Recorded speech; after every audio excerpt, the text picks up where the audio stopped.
आगे बढ़ेंगे। रिम्स की सरकारी भूमि को अवैध तरीके से बेचने और उस पर कब्जा करने के मामले में एसीबी ने अपनी कार्रवाई तेज कर दी है। इस घोटाले की जांच के दौरान एसीबी मुख्यालय आकर कई पूर्व सीईओ सहित कई ऐसे पदाधिकारी हैं जिन्हें केस के अनुसंधान के तहत डीएसपी स्तर के अधिकारी के समक्ष बयान दर्ज कराया गया है। एसीबी ने रांची के भूमि सुधार उप समाहर्ता कार्यालय में उन कर्मचारियों को भी नोटिस जारी किया है जिसकी भूमिका संदिग्ध फाइलों को आगे बढ़ाने में पाई गई है और जांच की रडार पर केवल अफसर ही नहीं बल्कि जमीन के खेल के स्थानीय जमीन और राजस्व के कर्मचारियों और रजिस्ट्री के दस्तावेजों के गवाह बनने वाले जमीन दलाल भी शामिल हैं।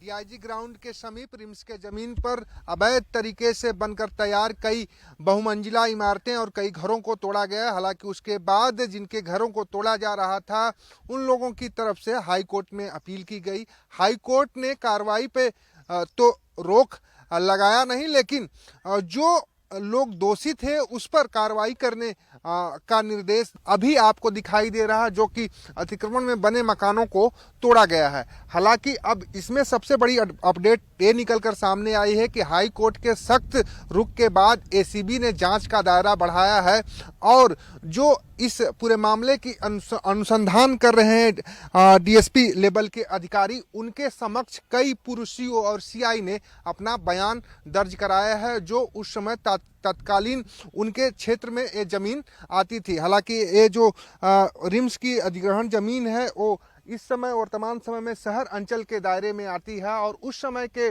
तत्कालीन सीईओ और सीआई ने अपना बयान एसीबी के जो अनुसंधानकर्ता डीएसपी हैं उनके समक्ष दर्ज कराई है। अब देखना ये होगा कि जो जांच एसीबी कर रही है और उस जांच रिपोर्ट को हाई कोर्ट के समक्ष सबमिट करना है। जो तारीख निर्धारित की गई हाई कोर्ट में, उससे पहले क्या एसीबी कुछ पुख्ते सबूत जो दोषी अधिकारी हैं उनके नाम लेकर पहुंचेगी, क्योंकि अब जो है बयान का दौर शुरू हो गया है और बयान जैसे जैसे दर्ज होगा वैसे वैसे अतिक्रमण में कौन कौन से लोग अवैध तरीके से जमीन के खरीद बिक्री में शामिल थे उनके भी नाम खुलेंगे कि पूर्व सीईओ और सीआई का बयान एसीबी ने दर्ज किया है। सहयोगी लाल बाबू के साथ राहुल कुमार, कशिश न्यूज़, रांची।